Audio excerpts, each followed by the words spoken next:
Las personas ateas que han decidido vivir bajo la creencia de que Dios no existe, es interesante que en los últimos años notamos que también están haciendo lo que podríamos decir evangelismo, aunque la palabra evangelismo con los ateos no tiene nada que ver. También están de alguna manera haciendo publicidad, capaz que esa palabra encaja mejor, de sus ideas. También pregonan sus ideas. Muestro acá algunas imágenes. La primera en un colectivo, aunque la han colocado en muchos otros lugares, que dice: probablemente Dios no existe, deja de preocuparte y disfruta la vida. Este otro cartel dice también: una buena vida sin Dios, eso es posible. De alguna manera argumentando o contraargumentando a los cristianos que dicen que una vida buena, una vida correcta, una vida sana solamente se podría hacer con Dios. Y por último también este otro cartel que dice: ¿no crees en Dios? Usted no está solo. Dando a entender de que son muchas las personas que no creen en la existencia de Dios. Por otro lado también, y a veces creo que lo que les voy a mostrar ahora, de alguna manera, motiva más a hacernos ateos que a hacernos cristianos. El concepto del infierno, usado por la iglesia medieval especialmente, pero a lo largo de los años, si esto se ha usado, a veces pienso que presenta un Dios tan cruel, tan injusto, tan arbitrario, tan insensible, que motiva más a las personas a ser ateas que a ser cristianas. Y no crean que esto es solamente de la Edad Media. Ellos sí, de alguna manera explotaron, la Iglesia Popular en aquella época explotó, usó y muy bien este recurso. Fíjense esta foto que me envió una hermana de iglesia. Dice: sin Jesús al infierno. Y más chiquito dice, ¿no?, que la salvación viene en Cristo, pero en grande, ¿no? Y esta es una foto muy moderna, no tiene ni siquiera un año. Bueno, con este tipo de motivaciones, ¿verdad?, no es de extrañar que las personas quieran volcarse al ateísmo o a filosofías ateas o a una mezcla de filosofías en las cuales Dios no es lo primero, ni lo principal, ni lo más importante. Sin embargo, no importa la postura que vos tengas, no importa que seas agnóstico, que seas ateo, que seas cristiano o que seas religioso, ¿sí?, siguiendo alguna corriente religiosa, todos estos movimientos, todas estas corrientes de pensamiento, tienen que enfrentar las preguntas existenciales de la vida, absolutamente todos. Preguntas como: ¿quién soy? ¿Por qué existo? ¿Qué es la vida? ¿Qué pasa después de la muerte? ¿Hay un propósito para mí? Etcétera, etcétera, etcétera. Y aquí entonces, y hoy quiero desarrollar este tema desde dos posturas. En primer lugar, desde la filosofía atea, ¿sí? Obviamente no soy un especialista en esto, pero creo que he leído lo suficiente como para compartir algunos puntos, para destacar algunos puntos sobre este tema. Y por otro lado, desde la filosofía cristiana, ¿sí?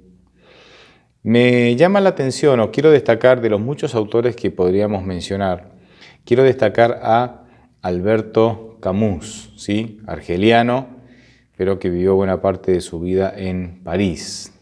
Este hombre es un referente de una corriente de pensamiento europea que se llama el existencialismo. A ver, si tuviera que describirlo en dos palabras, esta corriente filosófica considera que la cuestión fundamental del ser humano es existir, ¿sí? Es existir, es el presente, es cómo existo yo, cómo vivo cada día, ¿sí?, por decirlo de manera breve y tal vez de manera sencilla, ¿sí? ¿Por qué cito a Alberto Camus cuando hay tantos filósofos que uno podría citar? Bueno, porque Alberto Camus es considerado el padre de la filosofía del absurdo. No sé si alguna vez lo escuchaste. la filosofía del absurdo. Quiero detenerme en esta presentación, la idea es que me pueda detener un poquito sobre esta filosofía. Bueno, normalmente uno creería que la función de la filosofía es encontrar un significado a las preguntas existenciales de la vida, ¿sí? Encontrar una respuesta a las preguntas existenciales de la vida. Sin embargo, este autor y otros lo que hacen es todo lo contrario, ¿sí? Ellos, o me detengo en él, ¿verdad? Porque lo estoy citando a él. Él creía firmemente que la vida no tiene ningún sentido y que el universo sencillamente existe, ¿sí? Existió, existe y existirá, y que el universo es totalmente indiferente a las preguntas existenciales de la vida que mencionamos anteriormente. Así es que para él el pasado no tiene demasiado sentido, el futuro especialmente no tenía demasiado sentido, y en algo voy a detenerme un poquito más adelante en eso. Así es que la idea de este autor existencialista es el presente, el existir hoy. ¿Cómo resuelvo mi existencia hoy, ahora, cada día en el presente?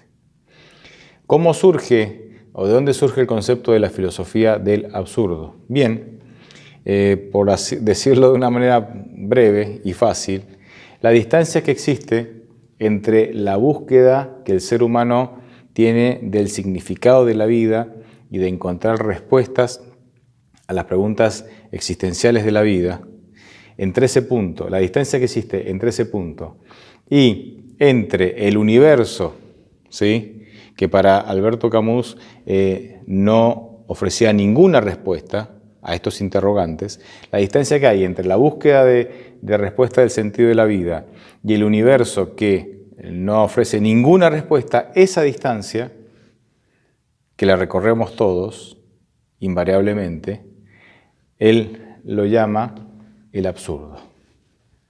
Es absurdo. ¿Por qué es absurdo?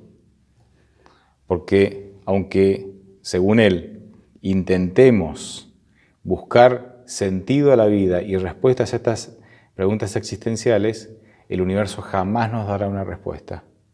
Entonces, transitar esa distancia buscando respuestas para no encontrarlas es absurdo. Y de ahí la filosofía del absurdo. Claro, a mí no me extraña la postura de Alberto Camus y de otros filósofos que comparten esta postura, porque cuando uno descarta a Dios, ¿sí?, obviamente es muy difícil encontrar el sentido de la vida y encontrar respuestas a las preguntas existenciales de la vida. Y no crean que él no contempla la posibilidad de vivir creyendo en Dios, ¿sí? Contempla. Y en un ratito voy a mencionar cuál es la postura de la filosofía existencialista atea ante la posibilidad de un Dios que nos ama y que quiere y tiene un plan para nosotros. ¿Por qué Alberto Camus llegó a ser un referente de la filosofía del absurdo y un referente de la corriente filosófica del existencialismo? Bueno, él era un gran escritor, periodista, filósofo, un gran escritor, ganó un premio Nobel de literatura y escribió varios libros, y hay uno que se llama El mito de Sísifo, ¿sí? Les cuento un poquito porque voy a tomar esto como base para desarrollar sus pensamientos y luego, de alguna manera, también desarrollar la postura cristiana. Alberto Camus toma este mito, que es un mito breve de la mitología griega, y a partir de este mito elabora la filosofía de lo absurdo, ¿sí? Y traje el mito para contárselos, pero honestamente no quiero tomarme tiempo relatándoselos, así es que los voy a animar a ustedes a que hagan las tareas en casa y que puedan buscar, si lo desean. La verdad que no es necesario que lo hagan, pero si lo desean pueden colocar el mito de Sísifo y ahí pueden encontrar algún relato, ¿sí?, sobre este mito. Yo se lo resumiría de la siguiente manera. Sísifo en la mitología griega era rey de la ciudad de Corinto, ¿sí? Y bueno, Corinto, según el mito, no tenía una fuente de agua dulce, así es que y Sísifo dice que era muy inteligente, era muy sagaz y muy inteligente. Así que él se las ingenia para poder engañar a algunos dioses, ayudar a unos y delatar a otros, y de esa manera lograr que el dios Asopo, que era el dios del agua dulce, de las fuentes de agua dulce, generara en Corinto una fuente de agua dulce. Bueno, Zeus se enoja y manda a Tánatos, que es el rey de la muerte, el rey del Hades, ¿verdad? El Hades es el reino de la muerte. Y haciendo corta una historia que no es tan larga, pero que no quiero tomarme el tiempo para relatarla, Sísifo finalmente termina engañando 2 veces a la muerte, ¿sí? En 2 ocasiones.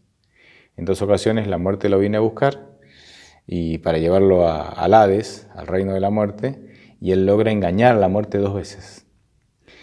Así es que la muerte queda, Tánatos, el rey del reinado de la muerte, del reino de la muerte, queda muy, muy enojado con Sísifo, ¿no? Muy, muy enojado.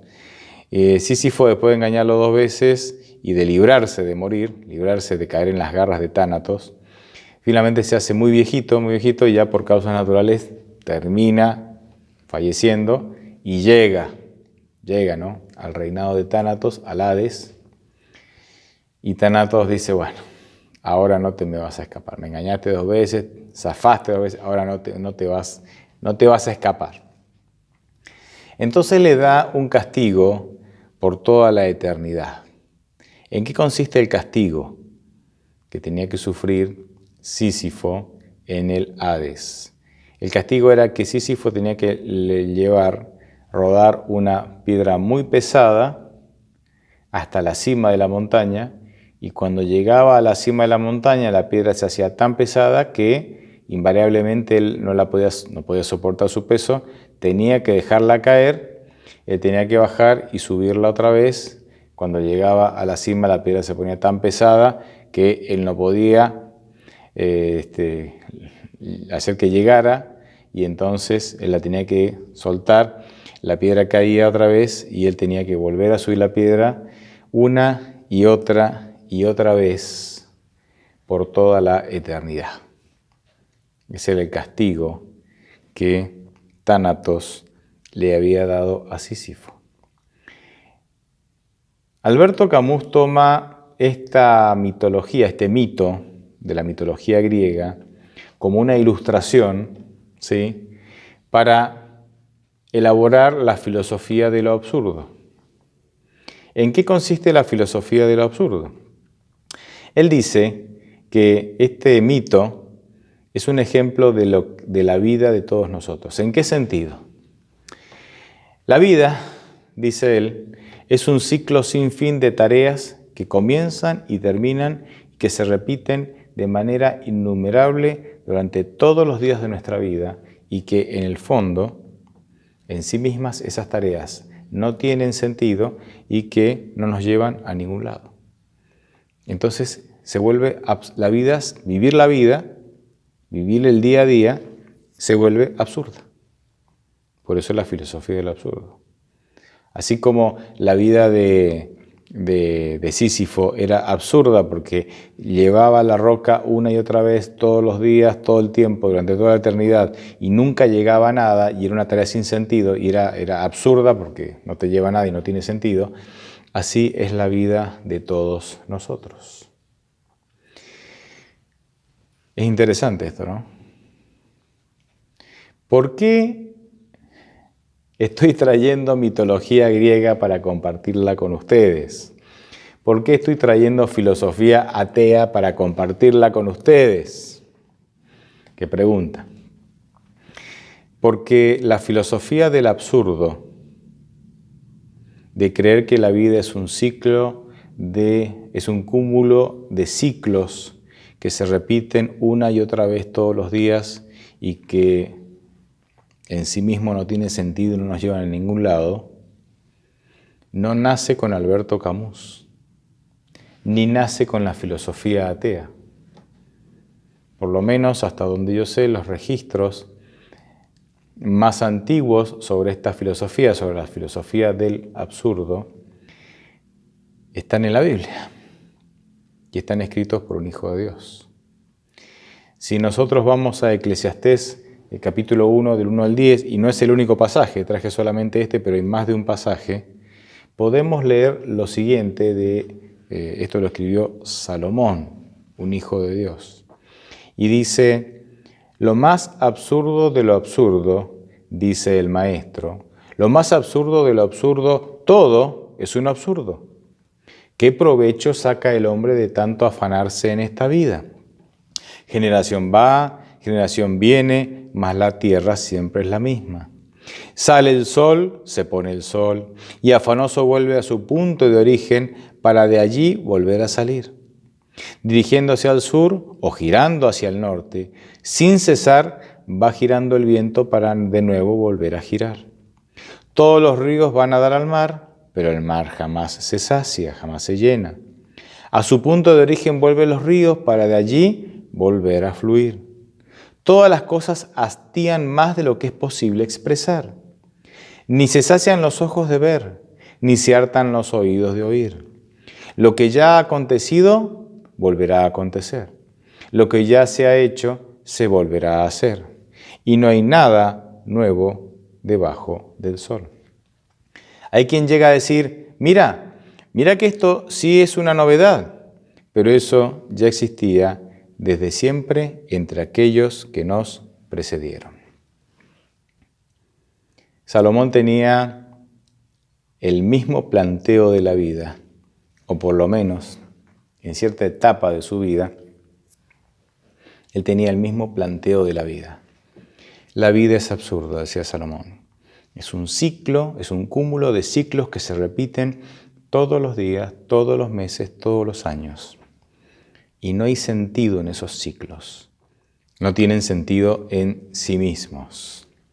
Así es que parece que los hijos de Dios fueron los primeros en experimentar la filosofía de lo absurdo. Y algo de eso os voy a seguir hablando en un ratito. Pero déjenme volver a la filosofía atea, porque de alguna manera propone esto, ¿sí? Propone la filosofía, propone que la vida es absurda, y presenta por lo menos tres, en este caso Alberto Camus, como un referente del existencialismo y de la filosofía del absurdo, propone tres maneras en que el ser humano puede afrontar la vida.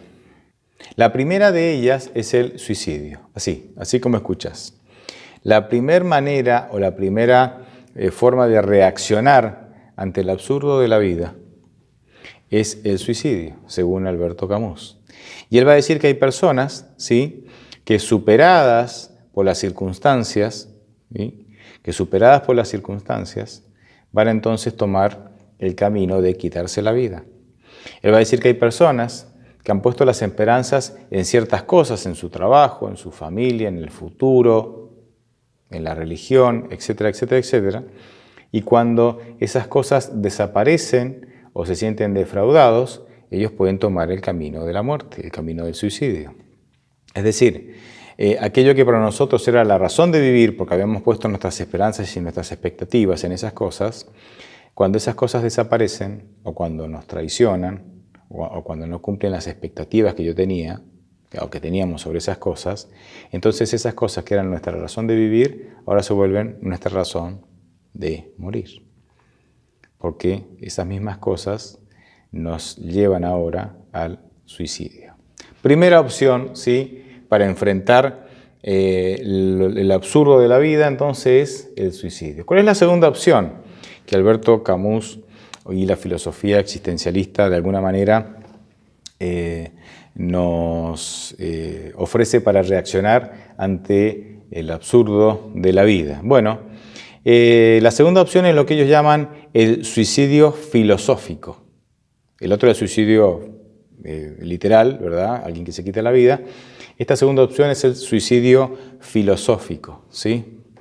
¿Qué es el suicidio filosófico? A ver si se lo digo breve y de manera fácil. Él va a decir que si yo deposito mis esperanzas en algo como la vida eterna, en algo como una vida mejor en el futuro, lo que en religión sería la vida eterna, ¿sí? Entonces eso es un suicidio filosófico. ¿Por qué? Porque Alberto Camus, como muchos ateos, relacionan el cristianismo para personas no pensantes. Él dice, el cristiano es para gente que no quiere pensar. Entonces, ¿qué hace? Toma el mensaje de la iglesia, ¿sí? O de la religión, que sea, porque este concepto de una vida mejor en el futuro no es solamente del cristianismo. Prácticamente todas las corrientes religiosas tienen o manejan estas promesas de una vida mejor en el futuro. Entonces dice, si una persona abraza el mensaje de la religión, cualquiera sea, y acepta la idea de que en el futuro habrá un mundo mejor y que yo hoy tengo que trabajar tomando decisiones y en algunas corrientes religiosas esforzándome, haciendo cosas para poder de alguna manera vivir ese futuro mejor, llámese vida eterna, llámese reencarnación, depende la religión. Eso es suicidio filosófico, porque es como que la persona, según él, se niega a pensar, a razonar y acepta la idea que la religión le ofrece. Y yo voy a disentir profundamente con Alberto Camus sobre este punto, porque yo soy un convencido de que la religión es para pensantes, es justamente para gente que piensa. ¿Que hay gente que no piensa dentro de las iglesias? Sí, seguro que sí. También habrá gente que no piensa dentro del ateísmo. También.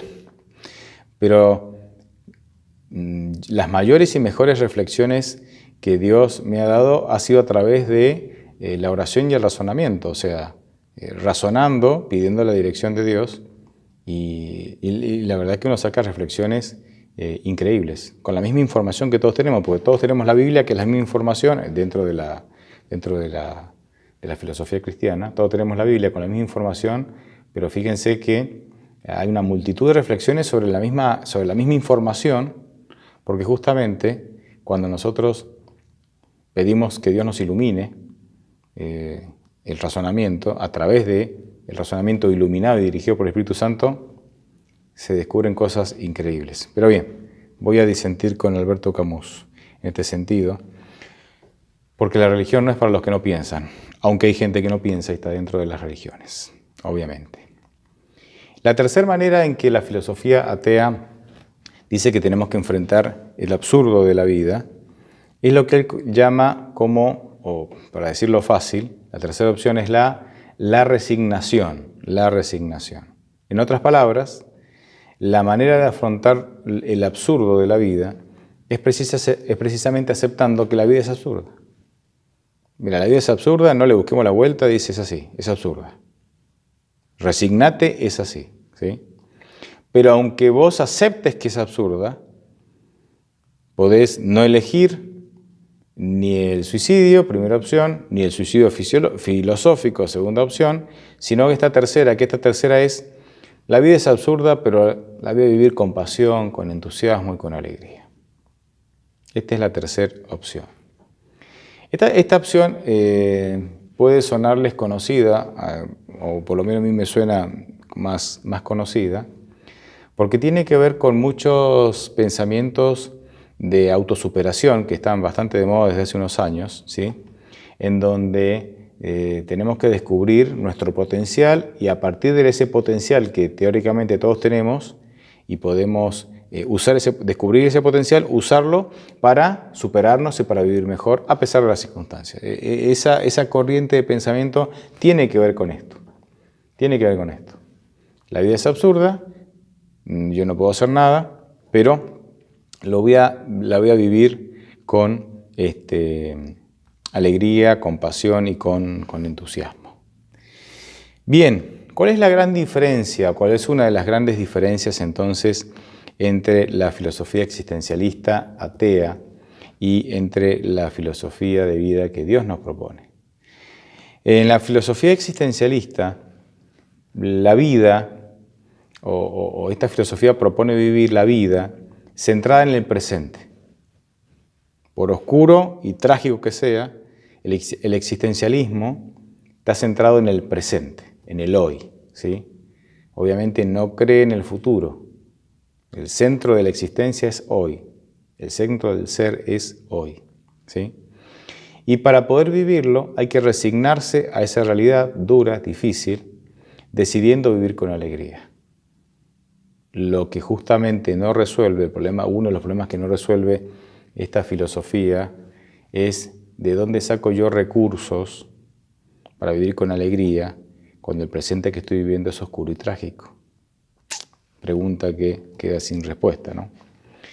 La propuesta de Dios es vivir el presente, que obviamente puede ser oscuro y trágico, pero vivirlo con la seguridad de que Dios está a nuestro lado, de que Dios puede sostenernos si nosotros se lo permitimos, y con la esperanza de las promesas de la vida eterna que el Señor nos ha regalado.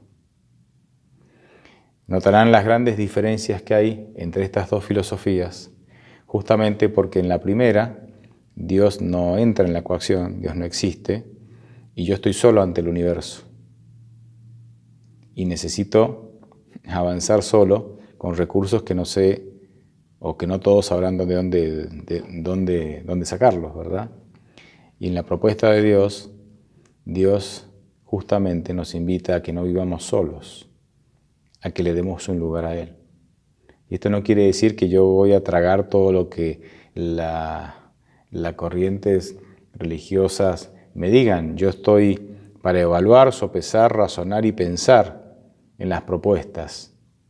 Y tenemos la Escritura, la Biblia, para que, pidiendo la iluminación del Espíritu Santo, yo pueda entender la propuesta de Dios.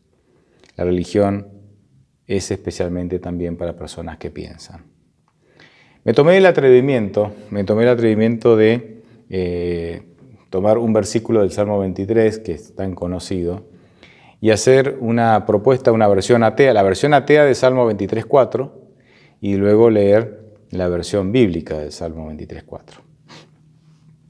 Comienzo con la versión atea, que es una propuesta mía, del Salmo 23.4. Dice: aunque ande en valle de sombra y de muerte, no temeré mal alguno, porque me he resignado a aceptar que la vida no tiene sentido, pero voy a vivir este camino de sombra y de muerte con pasión y alegría. El Salmo 23, que está en la Biblia, que es para los hijos de Dios, dice: aunque ande en valle de sombra y de muerte, no temeré mal alguno, porque tú estarás conmigo, tu vara y tu cayado me infunde aliento. En otras palabras, yo no necesito desalentarme, porque la presencia de Dios me da aliento. La gran diferencia entre estas dos posturas es cómo enfrento la vida. ¿La enfrento solo o reconozco que necesito ayuda y la enfrento con Dios? Y podría mencionarles muchos casos, pero los voy a titular, no sé, 3 por lo menos, 3. Conocí a alguien que compró el auto de sus sueños y me acuerdo, me decía, ahí está. Tenía varios autos, no era el único que tenía. Tengo el auto de mis sueños y ni siquiera tengo ganas de usarlo. Lo uso, sí, pero es como que había puesto sobre esa meta en su vida, que era comprar ese auto, expectativas que ahora que lo tiene, ahí sí que está el absurdo, ¿no? El absurdo de depositar nuestras mayores y mejores esperanzas en cosas materiales. En otro caso, alguien que vive en el lugar ideal. Logré construirme mi casa en el lugar que yo siempre quise y construirme la casa que yo quise, como yo quise. O sea, me llevó mucho tiempo, trabajo, esfuerzo, pero tengo la casa que yo quiero, en el lugar que quiero, ideal, era el ideal. Sin embargo, me siento totalmente vacío. Obviamente, perseguir esa meta no le dio lo que él esperaba que le iba a dar. Otro caso con los cuales me he cruzado. Alguien que le gustaba y mucho ayudar a la gente, y mucho. Tomaba deudas, él se endeudaba para poder ayudar a otros a que tengan emprendimientos económicos para salir adelante. La mayoría de las veces fue estafado. Él me contó una cantidad de veces en que lo hizo. La mayoría fue estafado, la gran mayoría fue estafado. Y sin embargo, aunque lo hacía una y otra vez y era estafado, él perseveraba en eso, ¿no? Pero después de años de hacer esto, se empezó a replantear. No le encontraba sentido a la vida, porque él había depositado en esa actividad el sentido de la vida. Pero después de mucho trabajo y esfuerzo y deudas, y cuando me lo decía estaba pagando todavía préstamos de gente que lo había estafado, que él había ayudado y que lo habían estafado descaradamente, dice, no hallo sentido. ¿Y por qué lo seguís haciendo? Y porque no sé, porque me gusta hacer esto, pero le digo, pero tenés una doble pérdida. La pérdida de que te estafan y la pérdida, y no se cumple el objetivo que vos querías cumplir, que era ayudar al otro, y la pérdida de que esto no tiene sentido para vos. O sea, aquí no está el sentido de la vida, es doble pérdida. ¿Por qué lo seguís haciendo? ¿No? Preguntas, ¿no? ¿Cuál es el punto débil de la filosofía? ¿Cuál es el punto débil del tercer punto, de la tercera propuesta de la filosofía, de que la mejor manera de vivir esta vida absurda y sin sentido, según la filosofía, es resignarnos a que la vida es absurda y a partir de ahí vivirla con alegría y compasión? ¿Cuál es el punto débil de esa postura? El punto débil es que la filosofía, como muchos otros, como muchas personas y otras corrientes de pensamiento, incluso algunas corrientes de pensamiento religioso, confunden satisfacción con felicidad. Entonces, si la vida es absurda y no tiene sentido y es un ciclo repetitivo de tareas que uno hace y se levanta, desayuna, va a trabajar, vuelve, hace algunas tareas de la casa, se acuesta y todos los días va a ser igual y se vuelve un cúmulo de ciclos sin sentido, entonces dice, bueno, entonces, ¿dónde está el sentido de la vida? ¿Dónde está el disfrute? Y bueno, entonces voy a disfrutar haciendo algo que me gusta. Entonces no importa, ¿tengo que vivir estos ciclos todos los días? Sí. ¿No tienen sentido? Si no me llevan a ningún lado, no. Bueno, pero voy a hacer algo que me gusta. Y ahí, según Alberto Camus, ahí está el secreto de vivir, haciendo algo que te genera satisfacción. ¿Qué es la satisfacción? La satisfacción es un sentimiento natural y espontáneo que surge cuando vos haces algo que te gusta, ¿sí? Vos haces algo que te gusta y espontáneamente surge ese sentimiento de bienestar. Vamos a llamarlo así, de bienestar. Por ejemplo, y en Latinoamérica esto es muy común, el fútbol. A mí no me gusta el fútbol, pero hay muchísima gente, debo ser uno de los pocos que no le gusta, la mayoría le gusta, así que sería un buen ejemplo. Al que le gusta el fútbol, le gusta ver los partidos, y especialmente ciertos partidos, porque de alguna manera experimenta viendo esos partidos, ¿sí?, una sensación de bienestar, de satisfacción, porque le genera, porque le gusta el fútbol y el fútbol le genera eso. Entonces, ¿qué pasa? El problema es que la satisfacción, como es un sentimiento, los sentimientos tienen corta duración. Y como tienen corta duración, ese sentimiento de bienestar que se llama satisfacción me dura un rato nada más. Entonces, ¿qué hago? Miro muchos partidos de muchas ligas, Argentina y de otros países. Y cuando eso no alcanza, comienzo a ver partidos del pasado. Y entonces trato de aumentar el consumo de esa actividad, porque esa actividad me genera satisfacción. Pero ¿qué pasa? Cuando vos consumís, Se genera una tolerancia a la satisfacción, consumís tanto, y eso que te generaba satisfacción, al consumirlo demasiado, ya no te genera la satisfacción que te genera antes. Se produce una tolerancia, ¿no? Y entonces te enfrentás con el vacío inevitable que siempre estuvo ahí, pero que vos lo tapabas con momentos satisfactorios. Decía yo que la filosofía existencialista confunde satisfacción con felicidad. La satisfacción no es felicidad. La satisfacción podría llegar a ser un ingrediente dentro de la felicidad, pero no es felicidad. Y no voy a hablar ahora de la receta de la felicidad, aunque sería muy interesante. Más de una vez he escrito alguna receta sobre la felicidad. Pero el ingrediente principal de la felicidad es la paz. Cualquier persona que esté atormentada por cualquier motivo, jamás será feliz.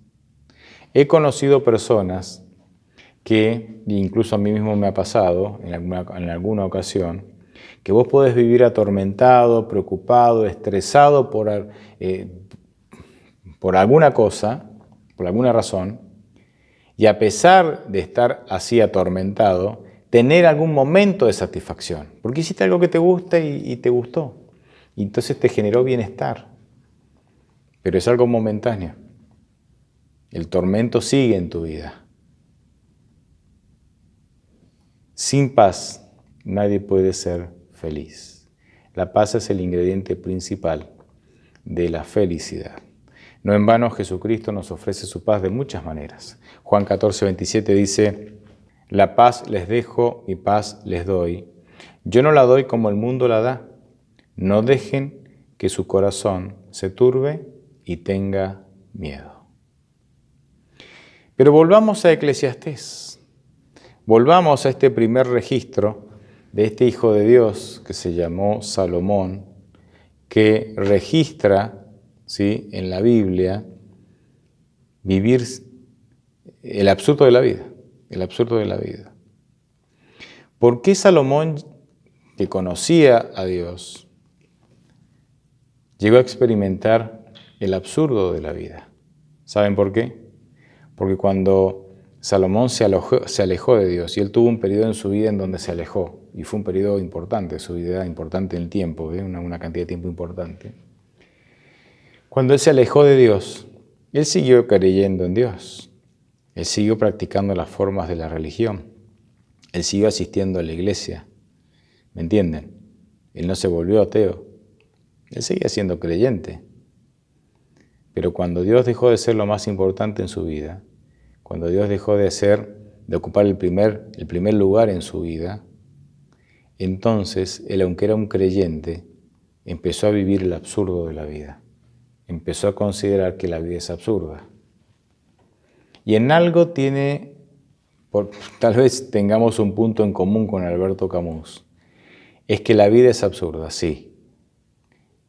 La diferencia entre la postura de él y nuestra postura es que nosotros sabemos que la vida es absurda cuando Dios no está allí. Y lo sabemos por las Escrituras. Salomón nos cuenta esto. ¿La vida es absurda? Claro que sí, cuando Dios no está allí. Claro, Alberto Camus no contempla la posibilidad de Dios, entonces para él la vida siempre, absolutamente siempre será absurda. En nuestro caso, la vida será absurda siempre que Dios no ocupe el primer lugar en nuestra vida. Cuando Dios ocupa el primer lugar en nuestra vida deja de ser absurda. Pero lo bueno es que él llega al final de sus días, Salomón llega al final de sus días, después de haber experimentado por mucho tiempo lo absurdo de la vida, porque vivió sin que Dios fuera lo más importante para él, sin que Dios ocupara el lugar que tenía que ocupar en su vida. Y cuando él se da cuenta de esto, cambia su postura, comienza a tomar decisiones correctas para que Dios vuelva a ser lo más importante. Y le hace una especie de resumen, y en un versículo él resume toda su existencia. Vivió con Dios, siendo creyente y Dios ocupando el lugar más importante en su vida. Vivió como creyente, pero Dios no ocupaba el lugar más importante de su vida. Y ahora llega, mira hacia atrás y hace un resumen de qué era mejor, de qué manera es mejor vivir, con Dios o sin Dios. Y en Eclesiastés 12:13 dice: el fin de todo el discurso oído es este: teme a Dios y guarda sus mandamientos, porque esto es el todo del hombre. Teme a Dios en el sentido de reveréncialo, respétalo, dale el lugar que le corresponde y sé fiel. Guarda sus mandamientos, sé fiel. Vive el camino de los salvados. El camino de la fidelidad es el camino de los salvados. Porque esto es el todo. ¿Qué es el todo? Y todo es todo. Porque sin Dios, nuestra vida se convierte en nada. Es absurda. Pero cuando Dios es lo más importante en mi vida, todo cobra sentido. ¿Cuál es una de las tragedias del cristianismo? Y digo del cristianismo porque soy cristiano, aunque este principio se podría aplicar a otras corrientes también. ¿Cuál es la tragedia del cristianismo? Es que nosotros no vivimos la plenitud de Dios. ¿Por qué tantos cristianos encuentran la vida absurda? ¿Por qué los ateos no ven al cristianismo como algo atractivo? Porque los cristianos, lamentablemente, no vivimos la plenitud, la vida plena que Dios ha prometido y que quiere que vivamos. Vivimos una mezcla de devoción al mundo y de devoción a Dios. Y el resultado no satisface. Y esto no es nuevo ni lo estamos sacando como fruto del razonamiento. Ya Dios lo había anticipado, porque esto ya había pasado en otras épocas. Dios en Oseas 7:8, Oseas capítulo 7, versículo 8, voy a leer en la traducción en lenguaje actual, dice lo siguiente: mi pueblo ha hecho amistad con gente que no cree en mí. Mi pueblo se parece al pan mal horneado. Por un lado está bien cocido, por el otro está crudo. Qué interesante. Dios es un gran ilustrador. Y Dios dice que por haber hecho amistad con gente que no cree en Dios y por empezar a vivir con los valores de esas personas, por empezar a vivir con los criterios y la escala de valores de esas personas, sin dejar de ser creyente, seguimos siendo creyentes, pero vivimos con los valores, ¿sí?, de una sociedad que no tiene a Dios en primer lugar. Por tener esa experiencia, como iglesia y como cristianos, nos hemos vuelto, me gusta la versión tradicional, traje esta que es más clara, pero la versión tradicional dice una torta no vuelta, es decir, una torta, una tortilla, un pan, cocida de un lado y cruda del otro. Y cuando vos querés comer, no es agradable. Así es la vida nuestra. Decimos servir a un Dios todopoderoso, pero nuestra vida no es agradable. ¿Por qué? Somos como una tortilla cocida de un solo lado, porque Dios no ocupa el lugar que debería ocupar, porque Dios no es lo más importante en nuestra vida, porque Dios quiere darnos plenitud, pero nosotros nos conformamos con otras ofertas que este mundo nos ofrece, valga la redundancia. Ojalá podamos vivir la vida en plenitud y que nuestra vida, esa vida de plenitud que promete Jesús en Juan 10:10, por ejemplo, yo he venido a darles vida y a darles vida en abundancia, que esa vida abundante pueda ser el mejor testimonio a un mundo que no termina de confiar en Dios completamente y, ¿por qué no?, a muchos que hoy ya han dejado de creer en Dios. Ojalá seamos testimonios con todo lo que hacemos y con todo lo que somos. Dios te bendiga.